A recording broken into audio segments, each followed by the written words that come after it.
Video सुनने के लिए प्लीज हमारे चैनल को सब्सक्राइब कर कमेंट, लाइक और शेयर करें। मैं आपसे यही उम्मीद रखता हूँ।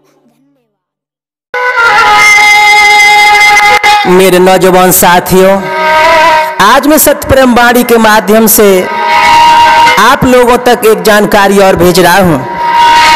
शायद अभी तक आप लोगों को किसी ने बताया नहीं होगा। क्या नहीं बताया होगा? ध्यान से सुने। मैंने ऐसे गांव देखे हैं जिन गांवों में हमेशा मौतें होती रहती हैं। ऐसे ऐसे गांव हैं, उन गांव में एक भी तीज त्योहार, होली, दिवाली खाली नहीं जाती है जिस घर में मातम न पसरा हो। नए नए जवानों की मौत हो जाती है। उस गांव के बड़े बूढ़े वृद्ध बुढ़ापा आने से पहले ही इस संसार को छोड़कर चले जाते हैं।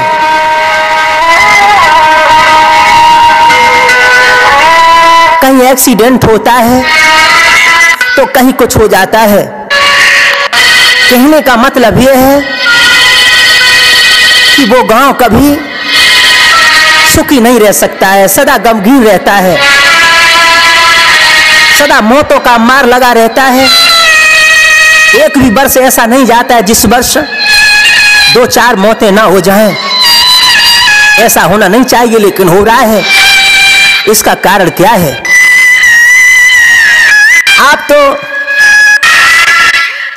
उस मृतक शरीर को मरघट तक ले गए, क्रियाकर्म करने के बाद पुनः अपने गृहस्थी के काम में लग गए। क्या कभी आपने सोचा है कि हमारे गांव में ऐसी मौतें क्यों हो रही हैं? एक भी वर्ष ऐसा नहीं जाता है जिस वर्ष 2-4 भगवान को प्यारे ना हो, और वो भी नौजवान। कोई बूढ़ा मरे तो उसका तो गम इतना नहीं होता है, चलो बुढ़ापा आ गया था, अपना शरीर छोड़ दिया था, शरीर से भी परेशान था। लेकिन जवान जब मरते हैं तो उनकी माताएं, उनकी बहनें दहाड़ लगा लगा के रोती हैं, उनकी पत्नी विधवा हो जाती हैं, सारे जीवन दुख झेलती हैं। कभी आपने सोचा है इसका कारण क्या है? यदि आपने नहीं सोचा होगा और आपको किसी ने बताया भी नहीं होगा तो भगवान ने भोला को इसीलिए भेजा इस धरा पर सत्य धर्म का प्रचार प्रसार करने के लिए। और जब तक हमारा जीवन रहेगा, इस शरीर में खून की बूंदें रहेगी, जब तक इस शरीर में सांसें चलती रहेंगी, तब तक मैं सत्य प्रेम का प्रचार प्रसार करता रहूंगा। आज मैं तुम्हें बताने जा रहा हूं मेरे नौजवान साथियों कि आपके गांव में जो सबसे ज्यादा मौतें होती हैं उसका एक ही कारण है। क्या कारण है? उसका ये कारण है उस गांव के लोग अच्छे नहीं हैं। उस गांव की माताएं बहनें माफ करना चरित्रवान नहीं है। उस गांव में धर्म नहीं है, सत्य नहीं है। उस गांव में आए हुए महात्माओं का सम्मान नहीं होता है। उस गांव में गौ माँ का सम्मान नहीं होता है। उस गांव में गौ माँ की पूजा नहीं होती है। उस गांव में अपने माता पिता का कोई भी बालक आदर सत्कार नहीं करता है। उस गांव में धर्म नहीं होता है, दान नहीं होता है, हवन यज्ञ कथाएं नहीं होती हैं। सबसे बड़ा कारण है। इसलिए मेरे नौजवान साथियों, जिस गांव में धर्म नहीं होगा, सत्य नहीं होगा, भगवान के प्रति श्रद्धा नहीं होगी, विश्वास नहीं होगा, कथा भागवतें नहीं होगी, कहने का मतलब धर्म के काम नहीं होंगे, तो वो गांव सदा गमगीन रहेगा। उस गांव में सदा मौतें होती रहेगी। इसे कोई नहीं बचा सकता है, कोई नहीं बचा सकता है मेरे नौजवान साथियों। इसलिए आज से प्रण कर लें, यदि अपने गांव को ऊपर ले जाना है, ऊंचा उठाना है, अपने गांव के लोगों को बचाना है, नौजवानों को बचाना है, अपने गांव से इस अशुभ कार्य को निकालना है, तो आज ही से भगवान के प्रति श्रद्धावान हो जाओ, भगवान के प्रति विश्वास पात्र बन जाओ। भगवान नहीं कहता कि हमको सबसे बड़ा दान करो। आपके पास 100 रुपए हैं तो उसमें से अपनी कमाई से दान करना चाहिए, 10% निकाल कर रखना चाहिए और सोचना चाहिए कि परम पिता परमेश्वर का है, हमारी गौ माँ का है। गांव में कोई कथा भागवत या हवन होगा, उसमें हम दान कर देंगे। यदि हमारे दरवाजे पर कोई भिखारी आ गया तो उसकी झोली डाल देंगे। कि आप लोग ऐसा करते हैं? कभी नहीं करते हैं। जिस परम पिता परमेश्वर ने तुमको इतना बड़ा आदमी बना दिया, गाड़ी घोड़े बंगले नौकर चाकर दे रखे हैं, ये तुम्हारी औकात नहीं थी। ये तुम सोच रहे हो कि मेरी मेहनत से सब हुआ। अरे तेरी मेहनत भगवान के सामने कुछ नहीं है।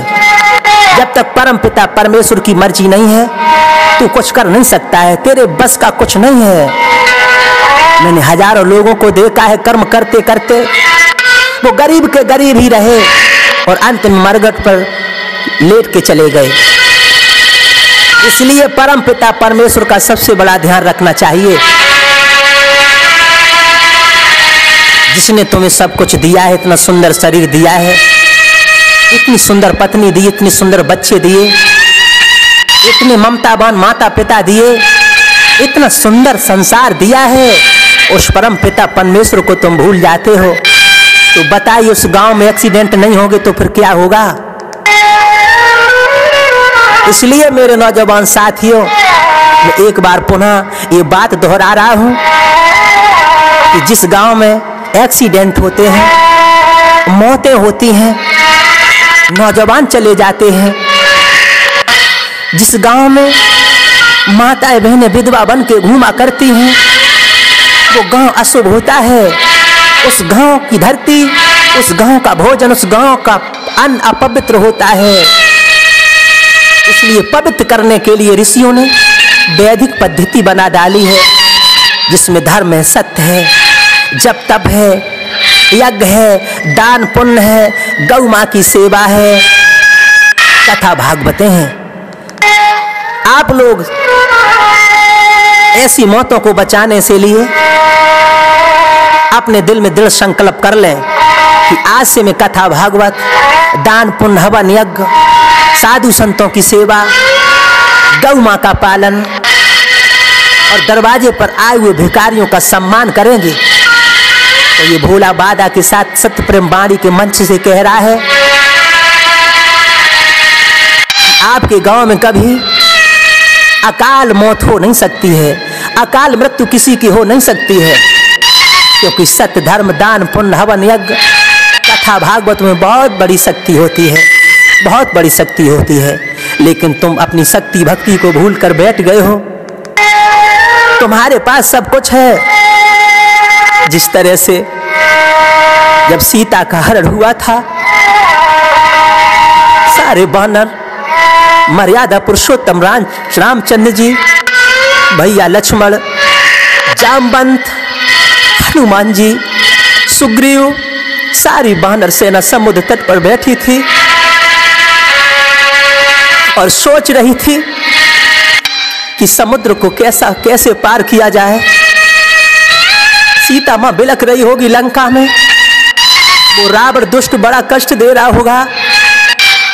यहां तक हुआ मेरे नौजवान साथियों, भोले बाबा ने वहां 3 दिन तक अपनी समाधि लगाए रहे, यही विचार करते रहे कि कैसे सब, कोई निष्कर्ष नहीं निकला।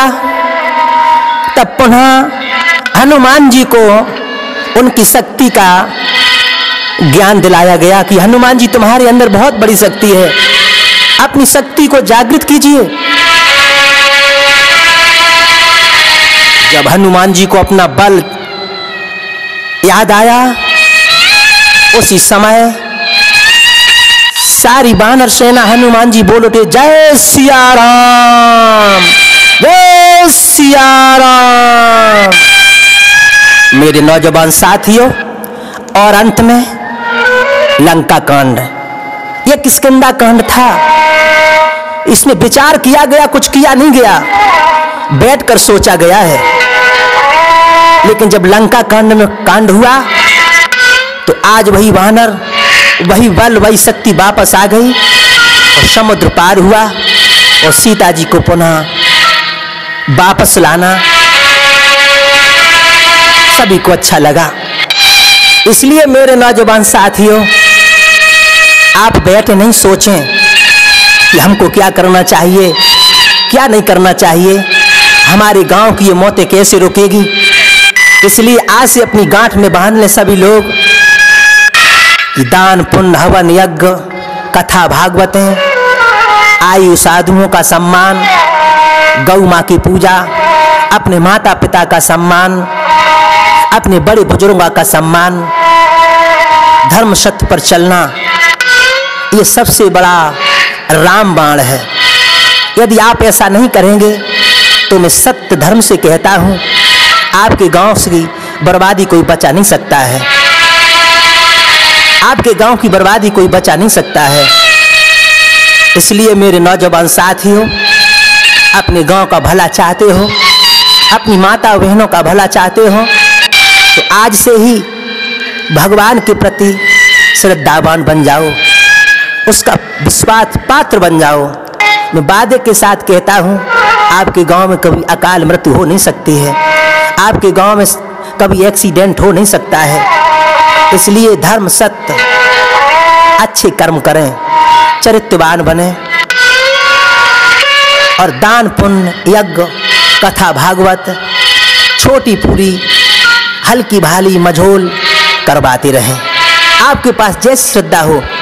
भगवान ये नहीं कहता है कि हमारे प्रति करोड़ों रुपए खर्च किए जाएं, नहीं नहीं, भगवान के नाम के लिए तो 1 रुपया आप खर्च कर देंगे तो वो 1 करोड़ के बराबर होगा।